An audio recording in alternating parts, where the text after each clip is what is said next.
এজন ডেকা ল'ৰা এটা ফেক্টৰীত তেওঁ এটা চাকৰি পায়। চাকৰিত সোমোৱাৰ আগতে তেওঁলোকক এয়া কোৱা হৈছিল যে কম কথা ক'বা, বেছি কাম কৰিবা আৰু ফেক্টৰীৰ উন্নতিৰ বাবে কাম কৰিবলৈ কেতিয়াও নিজকে নৰখাবা। সেই ডেকা ল'ৰাজনে এই কথাষাৰ অতি গুৰুত্ব সহকাৰে ল'লে আৰু প্ৰত্যেকটো মুহূৰ্ত সেই ফেক্টৰীটোৰ বাবে কাম কৰিবলৈ ধৰিলে। জীৱনত এটাও বিৰতি নলৈ অবিৰতভাৱে তেওঁ সেই ফেক্টৰীটোৰ কাৰণে কাম কৰি থাকিল। বহু সময়ৰ পাছত সেই ডেকা ল'ৰাজন ভাগৰি পৰিল।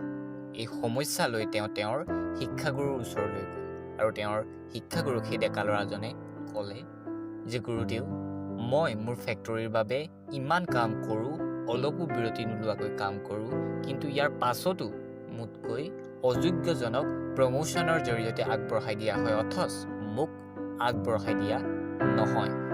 বিগত 10 বছৰতকৈও বেছি এই কোম্পানীটোৰ কাৰণে মই দিনে ৰাতিয়ে কাম কৰিছোঁ, অথচ মোৰ প্ৰতি কাৰো গুৰুত্বই নাই। এই কথা শুনি গুৰুৱে ল'ৰাজনক ক'লে যে তুমি নিজকে সেই ফেক্টৰীটোৰ বাবে গুৰুত্বপূৰ্ণ বুলি ভাবানে?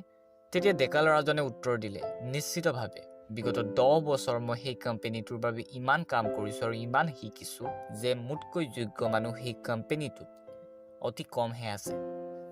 এই কথা শুনি গুৰুৱে সেই ল'ৰাজনক ক'লে যে তুমি এটা বিৰতি লোৱা উচিত। ল'ৰাজন আচৰিত হ'ল যদিও গুৰুৰ সেই কথাষাৰত ল'ৰাজন মান্তি হ'ল। পিছদিনা সেই ফেক্টৰীটোৰ পৰা ল'ৰাজনে বিশেষ কাৰণ দেখুৱাই এটা দিনৰ বাবে বিৰতি ল'লে। আৰু আচৰিত ঘটনাটো ঘটিল তেতিয়াই। সেইদিনা সেই বিশেষ ল'ৰাজন ফেক্টৰীলৈ নোযোৱাৰ বাবে মেনেজাৰে তেওঁক ফোন কৰিলে আৰু জনালে যে সেই ল'ৰাজন ফেক্টৰীলৈ নোযোৱাৰ বাবে বহুতো অসুবিধাৰ সৃষ্টি হৈছে, কাৰণ তাত এনেকুৱা বহুতো সমস্যা আছিল যিবোৰ সেই ল'ৰাজনে বিগত 10 বছৰে অলপো বিৰতি নোলোৱাকৈ সমাধান কৰি আছিল। আৰু আজি তেওঁৰ অনুপস্থিতিত সেই সকলোবোৰ সমাধান কৰাৰ বাবে মানুহৰ অভাৱ হৈছে। আৰু সেই ফেক্টৰীটোৰ মেনেজাৰে তেওঁক পুনৰ ফেক্টৰীলৈ মাতি পঠিয়ালে। লগতে তেওঁলোকে এয়াও অনুভৱ কৰিলে যে সেই ডেকা ল'ৰাজনৰ যি ফেক্টৰীটোত গুৰুত্ব, সেই গুৰুত্ব ইয়াতকৈ বেছি হোৱা উচিত। আৰু ল'ৰাজনে ভবাৰ দৰেই ফেক্টৰীটোৱে ল'ৰাজনক প্ৰমোশ্যনৰ জৰিয়তে উচ্চ পদলৈ আগবঢ়ালে। এই ঘটনাৰ পাছত সেই ল'ৰাজন অতি সুখী হ'ল।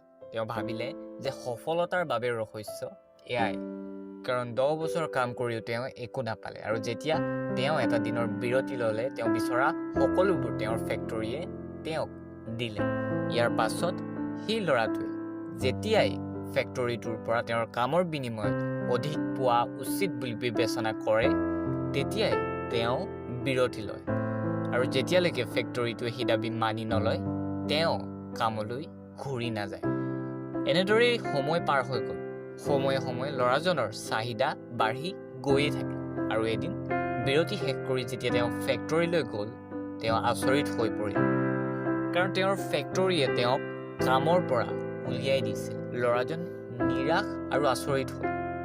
লগে লগে তেওঁ তেওঁৰ শিক্ষাগুৰুৰ কাষ পালেগৈ। ল'ৰাটোৱে তেওঁৰ শিক্ষাগুৰুক সকলোবোৰ কথা প্ৰথমৰ পৰা বিৱৰি ক'লে। ল'ৰাটোৱে তেওঁৰ শিক্ষাগুৰুক প্ৰশ্ন কৰিলে যে মই আপুনি কোৱাৰ মতেই কৰিছিলোঁ, কিন্তু তথাপিও মোক দেখোন আজি ফেক্টৰীৰ পৰা উলিয়াইহে দিলে।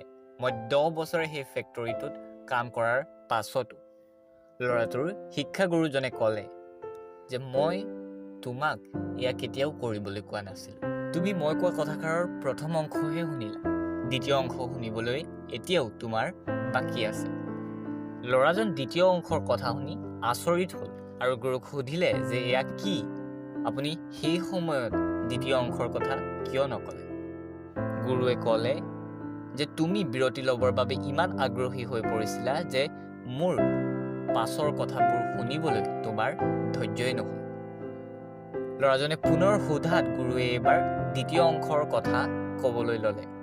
এই ঘটনাৰ পৰা তুমি এটা কথা বুজিলা যে সদায় জ্বলি থকা বাল্ব এটাক কেতিয়াও কোনো গুৰুত্ব নিদিয়ে, কিন্তু যদি হঠাৎ বাল্বটো বন্ধ হৈ যায় সেই বাল্বটোৰ গুৰুত্ব সকলোৱে অনুভৱ আৰু উপলব্ধি কৰে। আৰু তোমাৰ লগতো এয়াই হ'ল, যেতিয়া তুমি 10 বছৰে কাম কৰি থাকিলা তোমাৰ গুৰুত্ব কোনেও উপলব্ধি নকৰিলে, কিন্তু যেতিয়া তুমি বিৰতি ল'লা তোমাৰ সেই গুৰুত্ব সকলোৱে উপলব্ধি কৰাৰ লগতে অনুভৱো কৰিলে। এয়া প্ৰথম অংশ, কিন্তু দ্বিতীয় অংশ হ'ল প্ৰথম অংশতকৈ আৰু বেছি গুৰুত্বপূৰ্ণ। ল'ৰাজনৰ প্ৰশ্নত গুৰুৱে এইবাৰ দ্বিতীয় অংশৰ কথা ক'বলৈ ধৰিলে।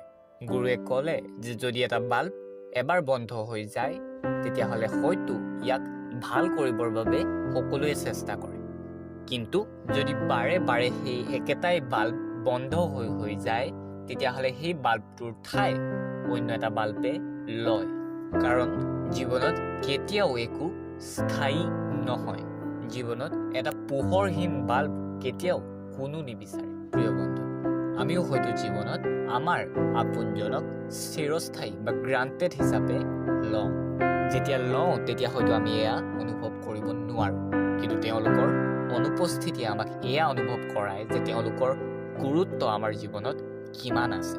সেয়ে হয়তো আমি জীৱনত কেতিয়াও চিৰস্থায়ী বা গ্ৰান্টেড হিচাপে লোৱা উচিত নহয়। আৰু ইয়াতকৈ গুৰুত্বপূৰ্ণ কথাটো হ'ল যে জীৱনত আমি কেতিয়াও নিজকে গ্ৰান্টেড হিচাপে লোৱা একেবাৰেই উচিত নহয়। সমান্তৰালভাৱে জীৱনত আমি আমাৰ যি দায়িত্ব সেই দায়িত্ব সদায় পালন কৰি যোৱা উচিত। কিবা কাৰণত আমি যি ভাবোঁ সেয়া যদি নহয় তেতিয়াহ'লে আমি সেই কামটো ত্যাগ কৰা উচিত নহয়। জীৱনত আমি এই আটাইবোৰ বস্তুৰ সন্তুলন যেতিয়াই বনাই ৰাখিবলৈ শিকিম আমাৰ জীৱনো তেতিয়াই সফল হ'ব।